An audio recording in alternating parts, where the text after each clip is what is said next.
Welcome to my YouTube channel. તો આજે આપણે ઠંડીમાં ખાવાની મજા પડે અને ઝટપટ રેડી થઈ જાય તેવો ક્રિસ્પી મેથી બટેટાનો નવો નાસ્તો બનાવીશું। તો આજે આપણે બનાવવાના છે મેથી બટેટા વડા। તો એના માટે મેં અહીંયા લીધી છે જે મેથી આવે છે તે મેં લીધી છે, જેને મેં પાણીથી બરાબર વોશ કરી લીધી છે। ત્યાર પછી મસાલામાં જોઈએ તો હળદર છે, લાલ કાશ્મીરી મરચું છે, આમચૂર પાવડર છે, સંચર પાવડર છે અને ચાટ મસાલો છે। ત્યાર પછી ચોખાનો લોટ છે, ત્યાર પછી ચણાનો લોટ છે, 2 નંગ કાચા બટેટા છે, આદુ મરચાં લસણની પેસ્ટ છે, સફેદ તલ છે, ધાણા જીરું પાવડર છે અને સોલ્ટ છે। તો ચાલો આપણે શરૂઆત કરીએ મેથી બટેટાના વડા બનાવવાનું। તો સૌથી પહેલાં આપણે જે 2 નંગ બટેટા છે તે લઈશું। ત્યાર પછી આપણે બટેટાની આ રીતે છાલ બહાર કાઢી લઈશું। બટેટામાંથી આ રીતે આપણે છાલ બહાર કાઢી લીધી છે।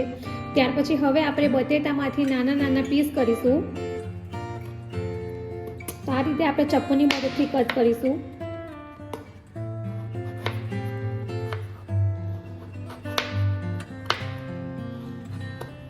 આપણે બટેટામાંથી ચોરસ નાના પીસ કરીશું।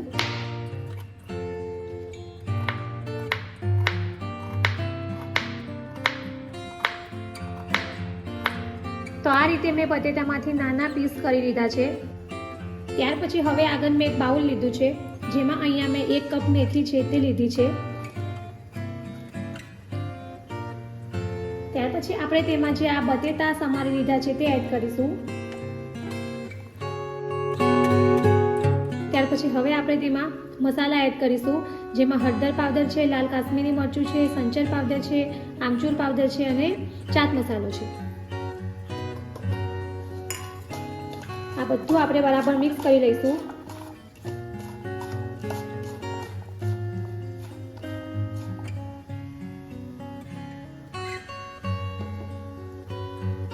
ત્યાર પછી આપણે આગળ તેમાં આદુ મરચાં લસણની પેસ્ટ છે, સફેદ તલ છે, ધાણા જીરું પાવડર છે અને સોલ્ટ છે તે પણ એડ કરી દઈશું।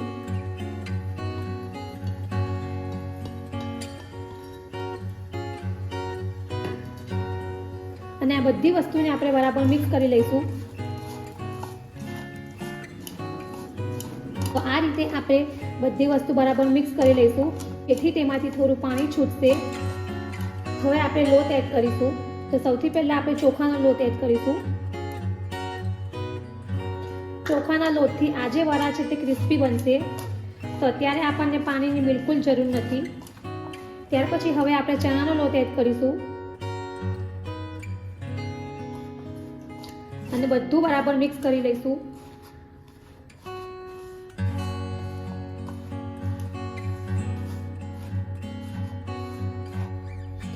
અને હવે આપણે થોડું પાણી એડ કરીશું અને વડા માટે નું જેવું બેટર આવે છે તેવું જ બેટર રેડી કરીશું।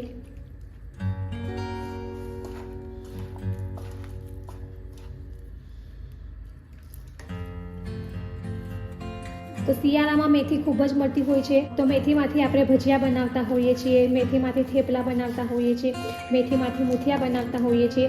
પણ આ એક મેથીનો નવો નાસ્તો છે, તો તમે જરૂરથી ટ્રાય કરજો, તમને આ નાસ્તો ખૂબ જ પસંદ આવશે। તો આપણું વડા માટેનું જે બેટર છે રેડી છે। ત્યાર પછી આપણે આ બેટરમાંથી થોડું બેટર હાથમાં લઈશું, ટિક્કી બનાવતા હોઈએ છીએ તેવો જ આકાર આપીશું।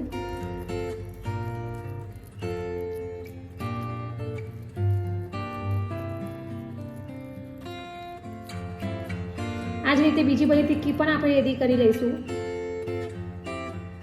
તો આ રીતે આપણે બેટરમાંથી 4 ટિક્કી બનાવી લીધી છે। ત્યાર પછી હવે આપણે ટિક્કીને સેલો ફ્રાય કરવાની છે। તો હવે આપણે ટિક્કીને સેલો ફ્રાય કરીશું।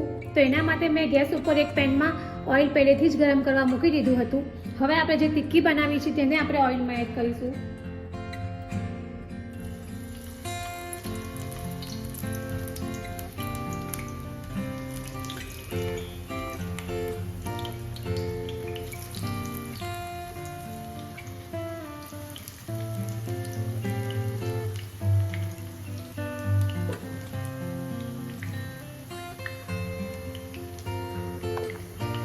ટિક્કીને આપણે મીડિયમ ગેસ પર જ સેલો ફ્રાય કરીશું।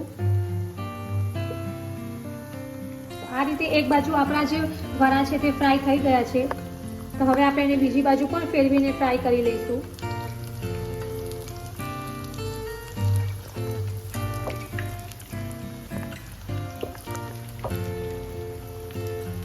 તો બીજી બાજુ પણ આપણે એને ગોલ્ડન બ્રાઉન રંગના થાય ત્યાં સુધી જ ફ્રાય કરીશું.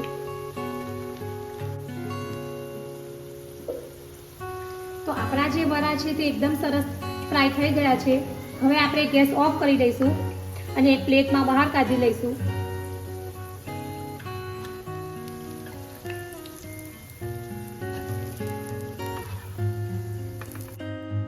હવે આપણે ઉપરથી ચાટ મસાલો સ્પ્રિંકલ કરીશું, જેથી વડાનો સ્વાદ ખૂબ જ સરસ આવશે.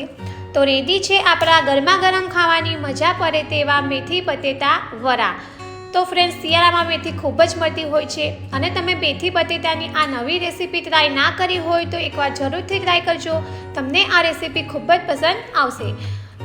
તો ફ્રેન્ડ્સ, જો તમને મારી આ મેથી બટેટાના વડાની રેસીપી પસંદ આવી હોય તો મારી ચેનલને લાઇક અને શેર જરૂરથી કરજો અને આવી જ બીજી નવી નવી રેસીપીઓ જાણવા માટે મારી ચેનલને સબસ્ક્રાઈબ કરવાનું ભૂલતા નહીં. તો ફરી પાછા આવા જ નવા વિડીયો સાથે મળીશું. ત્યાં સુધી bye bye and thank you for watching my video.